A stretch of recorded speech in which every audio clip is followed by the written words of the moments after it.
हाय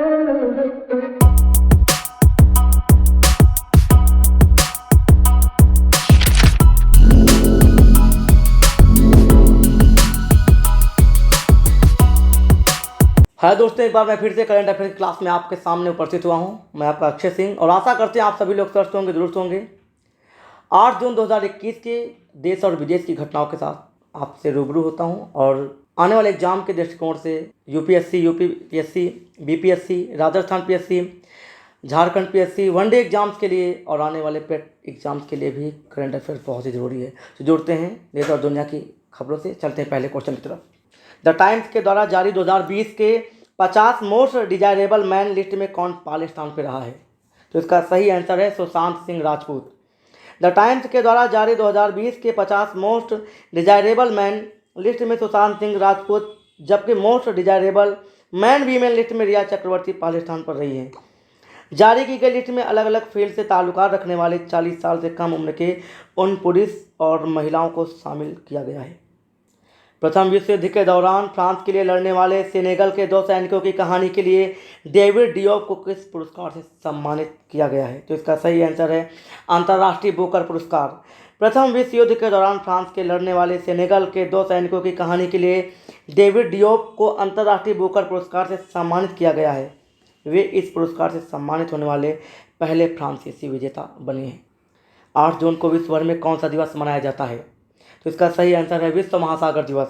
8 जून को विश्व भर में विश्व महासागर दिवस मनाया जाता है। इस दिवस की शुरुआत वर्ष 1992 में लोगों को समुद्र की महत्वपूर्ण भूमिका के प्रति जागरूकता बढ़ाने के लिए की गई थी। एनएचपीसी लिमिटेड ने हाल ही में कितने मेगावाट की रतले पनबिजली परियोजना के लिए Ratle hydro electrical power corporation limited का गठन किया है? तो इसका सही आंसर है 850 मेगावाट।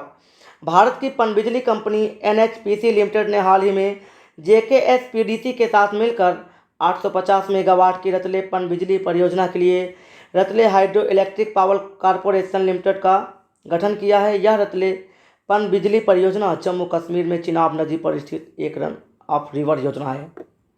प्रधानमंत्री नरेंद्र मोदी ने हाल ही में देश में कितने वर्ष से अधिक उम्र के नागरिकों के लिए मुफ्त वैक्सीन मुहैया कराने की घोषणा की है? तो इसका सही आंसर है 18 वर्ष।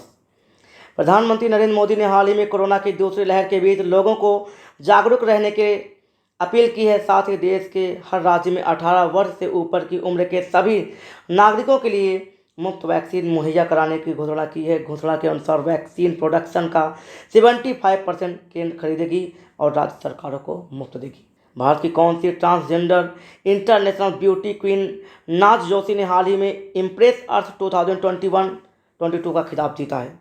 तो इसका सही आंसर है पहली।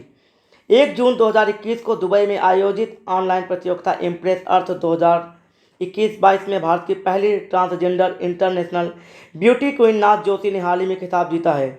इस प्रतियोगिता में 15 देशों के प्रतिभागियों ने भाग लिया था, जिसमें टॉप 5 में शामिल देशों में कोलंबिया, स्पेन, ब्राज़ील, मैक्सिको और भारत शामिल हैं। तो बहुत बहुत शुभकामनाएं, बहुत बहुत बधाई हुई नाज जोशी जी को। प्रधानमंत्री नरेंद्र मोदी जी ने हाल ही में किस योजना के तहत 80 करोड़ गरीब लोगों को दिवाली तक मुफ्त राशन देने की घोषणा की है? तो इसका सही आंसर है प्रधानमंत्री गरीब कल्याण अन्न योजना।